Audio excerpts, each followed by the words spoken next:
መንግስታችን ለህዝብ መስራት የማይችለውን ቃል አይገባም። የገባውን ቃል ደግሞ በተግባር ፈጽሞ እንሆ ማለት መገለጫው ባህሪው ነው።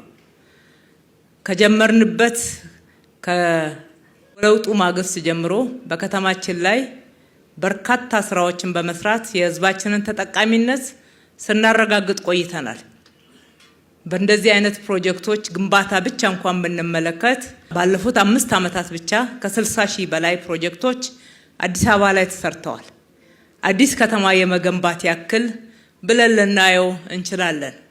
በእነኚህ ግንባታዎች ደግሞ ልዩ የሚያደርገው ከግማሽ ያላነሰውን ስራ የሰራው የከተማችን ነዋሪ በጉልበቱ፣ በሐሳቡ፣ በገንዘቡ አስተዋጽኦ በማድረግ አብሮን ሆኖ በጋራ በቅንጅት የተሰራ ልማት መሆኑን አሰራሩንም ልዩ ያደርገዋል፣ ውጤቱንም የላቀ አድርጎታል። መንግስት ብቻውን ሰርቶ የህዝብን ጥያቄ ሁሉ መመለስ አይችልም። ህዝብ ትልቅ አቅም ነው። የህዝብን አቅም በአግባቡ አቀናይተን ባለመጠቀማችን በብዙ ድህነት ውስጥ አልፈናል።